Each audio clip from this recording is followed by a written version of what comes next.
तो नमस्कार जय जन साई तो welcome to our fresh blog को କିନ୍ତୁ ମାନେ ଫ୍ରେଶ ବ୍ଲଗ ଯୋଉ ୱାର୍ଡ ଟା ଧରୁନା କି କିନ୍ତୁ ଆଜି ଭାଇ ଫ୍ରେଶ ବ୍ଲଗ ହିଁ ଲାଗୁନି କାହିଁକି ନା ମାନେ ଏଇ କିଛି ଦିନ ହେଲା ମୋ ଆଇଡି ମାନେ ଚ୍ୟାନେଲରେ ପଡିଛି ଦଶହରା ମାନେ ରାବଣ ପୋଡା କେମିତି କଣ ହେଲା ତାପରେ ହଠାତ୍ ଏକ୍ଜାମ ମାନେ ଜାଣିପାରୁଛନ୍ତି ମାନେ କଲେଜ ଡ୍ରେସ ଜାଣିପାରୁଛନ୍ତି ମାନେ ଏଇଟା ଏକ୍ଜାମ ମାନେ କିଛି କହିବି ମାନେ ଏତେ ଜଲ୍ଦି ଏକ୍ଜାମ ଆମେ ଜାଣି ପାରିଲୁନି ମାନେ ଦୁର୍ଗାପୂଜା ସରିଲା ମାନେ 6-7 କ୍ଲାସ ମାନେ ପରେ ଦେଖିବେ ଦୁର୍ଗାପୂଜା ସରିବ ଫାଷ୍ଟ ଯିବେ ପଚାରିବେ ମାନେ କି ମାନେ ଷ୍ଟାଫ ଦିଆଯାଇଥିବ କି ଦୁର୍ଗାପୂଜା କେମିତି କଟାଇଲ ସାଙ୍ଗ ନିକଟକୁ ପତ୍ର କି ମାନେ କିଏ କିଏ ଗିଫ୍ଟ ଦେଇଛି କି ଯୋଉ ଘଡି ଗିଫ୍ଟ ଦେଇଛି ଯେ ଅଙ୍କଲ ବାକୁ ଟିକେ ଥ୍ୟାଙ୍କ ୟୁ ଲେଟର ଟିକେ ପଠାଅ ସେମିତି ଲେଖାରେ କିନ୍ତୁ ଓଏଚଏସ୍ ସିଷ୍ଟମ ଏମିତିକା ମାନେ ଆସିବ ନାହିଁ ପ୍ରାକ୍ଟିକାଲ ଏକ୍ଜାମ ଦିଅ ଆଉ ମୋ ଦେଖିଥିବି ମୋ ପେନ୍ ଯୋଉ ଅଛି ଜଷ୍ଟ ଏତେ ବଡ ପେନ୍ ଟା ଆଣିଥିନି ଏତିକି ଟିକେ ଜଷ୍ଟ କାଳି ସରିଥିବ ଆଉ ମୋର ଫେସିଆଲ ଏକ୍ସପ୍ରେସନ ଆଉ ଦେଖିପାରୁଥିବ ମୋର ଏକ୍ଜାମ ଟା କେମିତି ହେଇଯିବ ଆଉ ସେମିତି ରାହୁଲ ଭାଇ ତାଙ୍କ ମନ ଦୁଃଖ ଠିଆଇଛନ୍ତି ନା କଣ ରାହୁଲ ଭାଇ ମୁଁ ଦେଖିଲି ମୁହଁ ନାହିଁ ମାନେ ଛୁଟି ଖୋଲିଲା ପରଦିନ ଆମେ କାଲି ଆଜି ଏକ୍ଜାମ ଷ୍ଟାର୍ଟ କଣ କରିପାରିବା ମାନେ ଏହା ହିଁ ଓଏଚଏସ୍ ସିଷ୍ଟମ ଯେମିତି ଥର କହିଥିଲି ପୂଜା ଦିନ ଏକ୍ଜାମ ପୁଣି ଏଇଟା ମୋର ପ୍ରାକ୍ଟିକାଲ ଏକ୍ଜାମ ମାନେ ତୁ ଛୁଟି ଖୋଲତେ ନାହିଁ କଲେଜ ଆଉ କଣ କରିପାରିବା ପୁଣି ଆଉ ଗୋଟେ ସିଷ୍ଟମ ଯେମିତି କହୁଛି ମାନେ ଏକ୍ଜାମ ଷ୍ଟାର୍ଟ ହେଲା ଆଜି ହବ କାଲି ହବ ପୁଣି ମଝିରେ 5 ଦିନ ଗ୍ୟାପ୍ ସେ ଗ୍ୟାପରେ ଆମେ କଣ କରିବା ମତେ କୁହନ୍ତୁ ଆପଣ ନିହାତି କମେଣ୍ଟ କରି କହିବେ ସେ ଏକ୍ଜାମ ପଢିବା ନା କଣ କରିବା ପୁଣି ତାପରେ ରହିଲା ଏକ୍ଜାମ 2 ଦିନ ତାପରେ ଖତମ ତାପରେ ପୁଣି କିଛି ଦିନ ପୁଣି ଗ୍ୟାପ୍ ରହିବ ଶୁଣ ତୁମେ ଏତେ ଖୁସି କୁହନି ଯେ ଏକ୍ଜାମ ଖତମ ଏଟା ପ୍ରାକ୍ଟିକାଲ ଏକ୍ଜାମ ତାପରେ ଥିଓରି ପୁଣି ଅଛି ସେ ପ୍ରାକ୍ଟିକାଲ ଏକ୍ଜାମ ଦେବା ପାଇଁ ଆମେ କିଛି କରିବା ମାନେ ଏତେ କଷ୍ଟ ଗରମ ହେଇନା ହଉ ସେ ଛାଡନ୍ତୁ ସେ ଏକ୍ଜାମ ଯାହା ହେଲା ନା କଣ ଚାଏ ଖାଇଦବା ଆଗେ ମାନେ କୁହନ୍ତି ନା ଯେତେ କାମ ଥାଉ ଆଗେ ଖାଦ୍ୟ ଗ୍ରହଣ କରନ୍ତୁ ତାପରେ ଯୋଉ କଥା ଆଉ ଆମ କଲେଜ ଯୋଉ ସ୍ଵାଦିଷ୍ଟ ଖାଇବା ଚାଲନ୍ତୁ ଦେଖେଇବି ତ ସ୍ଵାଦିଷ୍ଟ ଖାଇବାଟା କେମିତି ଦେଖେଇ ତ ପାରିବେ ଦେଖେଇ ନନଭେଜ ଆଜି ହଁ ନନଭେଜ ମାନେ କଣ ଅଧିକ ଅଣ୍ଡା ହିଁ ହେଇଥିବ ନା କଣ କଣ ହେଇଥିବ ଆଜି ଅଣ୍ଡା ଡାଲି ଆମ୍ବୁଲ ଖଟା ଆଉ କିଛି ମୋର ଆଜି ଭେଜ ଅଧିକ ଅଣ୍ଡାଟା ହିଁ ହେଇଥିବ ଆଉ ଝୋଳ ଦିଆଯିବ ତୁମର ଆଜି ଅଣ୍ଡା ମୋର ଆଜି ପିଆଜି ଚାଲ ମାନେ ଦି ପଟେ କଷ୍ଟ କରି କିଛି ପିଆଜି ଖାଇବା ପାଇଁ ମିଳିବ ଆଉ ଯାହା ବି ହଉ ଯାହା ମିଳିବ ଗଣ୍ଡେ ଖାଇଦବା ତାପରେ ପୁଣି କାଲି ବି ଏକ୍ଜାମ ଅଛି ଏକ୍ଜାମ ସରିଲା ପରେ ଦେଖାଯିବ ଆଉ କଣ ହଉଛି ପରିସ୍ଥିତି ଆଜି ଖାଦ୍ୟ ଗ୍ରହଣ ମାନେ ନିତ୍ୟାନ୍ତ ଜରୁରୀ ଯାହା ବି ହଉ ଦେଖାଯାଉ କଣ ହଉଛି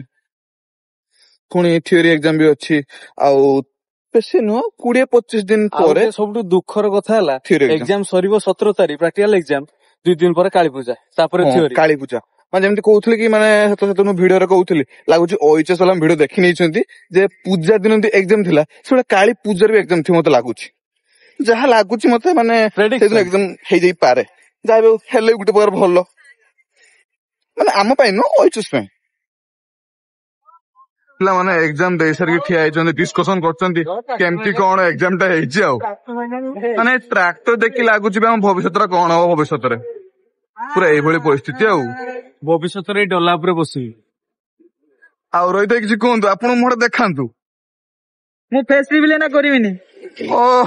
ବହୁତ ବଡ ତମେ ତ ଗୋଟେ ରୋହିତ ଆଜି ଭାଇବାରେ କେତେ ଆନ୍ସର ଦେଲି ଭାଇବା 4ଟା ପଚାରିଥିଲେ କେତେଟା 5ଟା ମାନତେ ପଡିବ ରୋହିତ ଭାଇ ଡୋଗେଶ ଭାଇ କିଛି ପଚାରେ ଡୋଗେଶ ଭାଇ ଆପଣ କିଛି କୁହନ୍ତୁ ଜୟ ଭାଇ ଆସାଇନମେଣ୍ଟ ଦେଇନାହାନ୍ତି କଣ ଆପଣ ମୋ ଇଚ୍ଛା ମୁଁ ଯେଦିନ ଦିନ ଆଜି ଭାଇବାରେ କେତେ ଆନ୍ସର ଦେଲି ମୋ ଇଚ୍ଛା ହେଲାନି ମୁଁ ଦେଲିନି ମୁଁ ମ୍ୟୁଟ୍ ମାରି କେତେ ପଚାରିଥିଲେ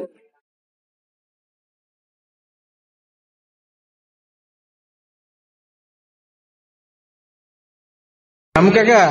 ଅଣ୍ଡା ହେଇଥିଲା ଆଉ ଭେଜ ପଡା ରାହୁଲ ଯାହା ହଉ ଏଠି ଆମର ଜଣେ ସବସ୍କ୍ରାଇବର ବହୁତ ବଡ ଫ୍ୟାନ କ୍ୟାଣ୍ଟିନ ମ୍ୟାନେଜର କିଛି କହିପାରିବନି କିଛି ବି ଖାଦ୍ୟ ନା କହିବନି ଆଜି ଯଦି କହିବି ଅଣ୍ଡା ତପନ ଚିକେନ ଦିଅନ୍ତି 4 ପିସ୍ ମାଗି 6 ପିସ୍ ଦେବେ ସେଇଟା ହେଲା ଭଲ ପାଇବା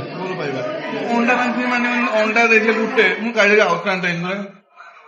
ସତ କନା କିନ୍ତୁ ତପନ ଅଣ୍ଡା ଦିଅ ତ ଦେଖ ଖାଲି ଦଉନାହାନ୍ତି ଖାଇବା ସରିଗଲା ନା କଣ ଆଉ ଯେମିତି ଆପଣଙ୍କୁ ଦେଖିଥିଲି ଆଜି ଅଣ୍ଡା ହବାର ଥିଲା ଅଣ୍ଡା ବି ହେଇଥିଲା ଆଉ ମୁଁ ତ କହିନି ଆଉ ଗୋଟେ ଅଣ୍ଡା ଦିଅ 2ଟା ମାଗିନି ସେ 3ଟା ଦେଲେ କିନ୍ତୁ ଆପଣ ଭିଡିଓ ଦେଖିନି କିନ୍ତୁ ଅଣ୍ଡା 2ଟା ମାଗିଥିଲି 3ଟା ମତେ ଦେଲେ ଖାଲି ମେନସନ କର ନାହିଁ କାରଣ ଲୋକ ଦେଖିକି ପୁଣି ମାଗିବେ ଆଉ ଲୋକମାନେ ପିଲା ଆଉ ପିଲା ଦେଖିକି ମାନେ ଦେଖିକି କହିବେ ଯେ ଆମ ପାଇଁ ଅଣ୍ଡା 3ଟା ଦେଲେଣି ତ ସେଥିପାଇଁ ଆଉ ଚାଲନ୍ତୁ ଟିକେ ପାଣି ଫାଣି ପିଇଦବା। ତୁମେ ଯଦି ଟେଷ୍ଟ କର ଟେଷ୍ଟ ତ ବର୍ଷା ହେଲାଣି ଖାଉଛ ଆଉ ଟେଷ୍ଟ ଜାଣିବ ତ କେମିତି ମାନେ କିଛି ଜଣା ହିଁ ପଡୁନି। ଆଉ କଣ ସେ ଆଜି କଣ ଖାଇଲ? ଅଣ୍ଡା ତ ହେଇଥିଲା ତମର ହେଇଥିଲା ତମର ହେଇଥିଲା କିଛିଟା ମାନେ ଆମ ପାଇଁ ଅଣ୍ଡା ଆଙ୍କ ପାଇଁ ବଡା ଆଙ୍କ ପାଇଁ ପୁଟୁଳ ଯାହା ମିଳିବ କିଛି କରିବା ସାଧା ମିଳିବ ମାନେ ଯାହା ପୁଟୁଳ ହଉ ସେ ଆମର ବଡା ହଉ କୁଡା ବଡା ହଉ ଯାହା ବଡା ହଉ ସେଠି ଦେଇଦେବେ ଟିକେ ପାଣି ଫାଣି ପିଇଦେବ ତାପରେ ଦେଖିବା। ହଉ ସେ ଯାହା ହେଲା ଚାଲ ଟିକେ ପାଣି ଫାଣି ପିଇଦବା ତାପରେ ବସ ବସିବା କାରଣ ବସ ଛାଡିଦବ ଟାଇମ ବି ହେଇଗଲାଣି ଜଲ୍ଦି ପଳେଇ ଆସ ନା କଣ ପୁଣି ସିଟ୍ ପୁଣି ମିଳତେ ପଡିବ କାରଣ ଆମ ଜେନେରାଲ ବସ୍ତୁ ବି ହୀନ ତ ପାଖାପାଖି ମାନେ ଆଖୁଆଡ ପହଞ୍ଚି ଯାଇଛି ତ ଟିକେ ପାଣି ପିଇବୁ ଗୋଟେ ଦେଖନ୍ତୁ ମାନେ ରାହୁଲ ଭାଇ ଯଦି ପାଣିଟା ପିଇଛନ୍ତି ଦେଖନ୍ତୁ ନାଇଁ ମତେ ମାଗିଥାନ୍ତୁ ମୋ ପାଖରେ ବୋତଲ ନାହିଁ ମୋ ପାଖରେ ବୋତଲ ନାହିଁ ମୁଁ ଆଣିକି ଦେଇଥାନ୍ତୁ ଆମେ ପିଲାମାନେ ହିଁ ସେଇଭଳିଆ ବୋତଲ ଆଣ ଯଦି ଗୋଟେ ବୋତଲ ଆଣ ନା ତାକୁ ମାନେ ସମସ୍ତେ ଘେରି ଦେଇଯିବେ ଆଉ ସେ ବୋତଲ କଲା ପାଖାପାଖି ମୋର 4-5 ବୋତଲ ପିଲାବେଳ ସ୍ମୃତିଟା ଟିକେ ମନେ ପକଉ ସେ ପିଲାବେଳ ସ୍ମୃତି ମନେ ପକଉଛନ୍ତି ସେ ଯାହା ମନେ ପକଉଛନ୍ତି ପାଣି ଫାଣି ପିଇଦେଲେ ଏବେ ଚାଲନ୍ତୁ ବସ ଖୋଜିବା ବସ ଦେଖିବା ଭାଇ ପାଖକୁ ଯିବା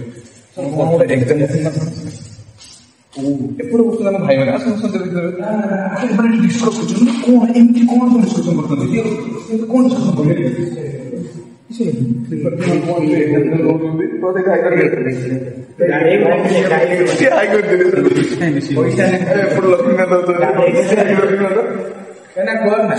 କଣ କରୁଛନ୍ତି ମାନେ ଇମ୍ପୋର୍ଟାଣ୍ଟ ଡକ୍ୟୁମେଣ୍ଟ କରୁଛନ୍ତି ଆଉ ଆପଣ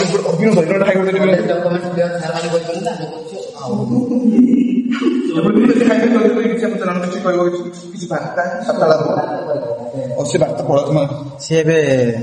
କପି କରିବାରେ ବହୁତ ବ୍ୟସ୍ତ ପ୍ରଭାତ ବି ଲକ୍ଷ୍ମୀକାନ୍ତ ବି ଏପଟର ରାହୁଲ ଆଉ ଶାରଦା ବିନୋଦକୁ ବହୁତ ହେଲ୍ପ କରୁଛନ୍ତି। ତ ମତେ ଏକ୍ଜାମ ରାହୁଲ ଦେଇନ ବୋଧେ ରାହୁଲ ଲାଷ୍ଟ ଟାମ୍ପିକି ତ ଫାଇନାଲି ଆପଣଙ୍କୁ ଦେଖିଦେନି ମାନେ ଆମ ପାଣି କେମିତି ପିଇଲେ ରାହୁଲ ଭାଇ କେମିତି ପାଣି ପିଇଲେ ବୋଟଲ ତ ନଥିଲା ଆଉ ରୁମ୍ ଭିତରେ କିଛି କାର୍ଯ୍ୟକ୍ରମ ହଉଥିଲା ଦେଖି ସାରିଲେ ଆଉ ଏପଟେ ଠିଆ ହେଇଛନ୍ତି ଦେଖନ୍ତୁ ମାନେ ବହୁତ ଲାଜ ଆଉ ବସ୍ ତ ଏଇଠି ପାଖରେ ଠିଆ ହେଇଛି ତା ପାଖକୁ ବସ୍ ପାଖକୁ ଯିବା ଆଉ ଯେମିତି କହୁଥିଲେ ପାଣି ଫାଣି ପିଇ ସାରିଥିଲେ ଏପଟେ ପିଲାମାନେ ଖେଳାଖେଳି କରୁଛନ୍ତି ସେପଟେ ପ୍ରଦ୍ୟୁମ୍ନ ଠିଆ ହେଇଛନ୍ତି। ଏବେ ଖେଳ ହବନି ବସ୍ ଫାଙ୍କା ଥିବ ତ ହଁ ଫାଙ୍କା ଥିବ ଆମେ ଯଦି କାହିଁ ଲାଗୁନି ବସ୍ ଫାଙ୍କା ହେଲା ଭଳିଆ କିନ୍ତୁ ଯେହେତୁ ଆଗରୁ ଆମ ଛୁଟି ହେଇଛି ତ ନିହାତି ଏବେ ବସ୍ ଫାଙ୍କା ଥିବ ତ ବସ୍ ରୁ ଆଗେ ଗୋଟେ ଜାଗା ମାରିଦବା ତାପରେ ଯାହା କରିବା ଆଉ ବବୁଲୁ ଭାଇ ଆସିଲେ ବବୁଲୁ ଭାଇ ମାନେ ଜାକି ମାଟିକି ଆଗ ଗୋଟେ ମାନେ ଜାଗା ନେଇଛନ୍ତି ଆଉ ଏପଟେ ବିକ୍ରମ ଭାଇ ଆସିଛନ୍ତି ବିକ୍ରମ ନେ ବଙ୍ଗାଳୀ ଭାଇ ଓହୋ ବଙ୍ଗାଳୀ ଭାଇ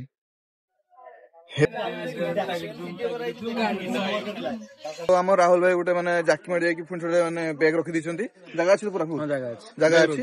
ଆଉ ଏପଟେ ରହିଥିବ ମାନେ ବସୁଛନ୍ତି ତାଙ୍କର ବ୍ୟାଗ ଫେଗ ବି ରଖୁନାହାନ୍ତି କିସ କରିବା କେଜାଣି ଜଣା ପଡୁନି ଠିକ ସ୍କୁଟିରେ ଆସୁଛନ୍ତି ଆଉ ଯାହା ବି ହଉ ରୋହିତ ଆଜି କାର ଆସିନାହାନ୍ତି ରୋହିତ ଆଜି ସ୍କୁଟିରେ ସ୍କୁଟିରେ ଆଜି ଆସିଛନ୍ତି ନହେଲେ ଡେଲି କାର ଆସନ୍ତି ଆଉ ଏପଟେ ଅଧିକ ଖର୍ଚ୍ଚ କହିବା କଥା ଅଲଗା ଟାଇପ ଲୋକ ଆଉ ଆପଣ ଗୋଟେ ମାନେ ଭଲ କଥା କହୁଛି ଦେଖନ୍ତୁ ଇଏ ହଉଛି ଆମ ଆକାଶ ଭାଇ ମାନେ ଯୋଉ ପାଣି ଏକା ପିଏ ଏଇ ପିଲା ଯୋଉ ଆମର ମାନେ ପାଣି ବୋଟଲ ମାନେ ଏକା ହିଁ ଆଣନ୍ତି ଆଉ ସମସ୍ତେ ମିଶିକରି ପିଉ 30ଟା ପିଲାରୁ ଗୋଟିଏ ପିଲା ଆକାଶ ଭାଇ ଦେଖନ୍ତୁ ଜଳଦାନ ମହାନ ପୁଣ୍ୟ ଏ ଭାଇ ଆମର ପାଣି ଆଣିଛନ୍ତି ବୋଲି ମାନେ ଗର୍ବ ସକାର କରନ୍ତୁ ମୁଁ ପାଣି ଆଣିଛି ବୋଲି ମାନେ ଆଣିପାରୁନ କଥା କହୁଛ କିନ୍ତୁ ମୁହଁ ଆଇଦର HCL ଆଇଦର NCL ପୋଡି ଯାଇଛି ଯାହା ଫଳରେ ଦେଖିବା ପାଇଁ ଲାଜ କରୁଛନ୍ତି। ତ ଫାଇନାଲି ଭିଡିଓକୁ ଏଇଠି ଏଣ୍ଡ କରୁଛୁ ଆଉ ଦେଖା ହବ ନେକ୍ସଟ ବ୍ଲଗ ରେ ତ ଲାଇକ୍ କମେଣ୍ଟ ସେୟାର କରିବା ଜମା ଭୁଲିବେନି ଆଉ ଭିଡିଓ ତ ଏମିତି ଆସୁଥିବ ଆଉ ଆପଣ ଦେଖୁଥିବେ। ଜୟ ଜଗନ୍ନାଥ। ଜୟ ଜଗନ୍ନାଥ।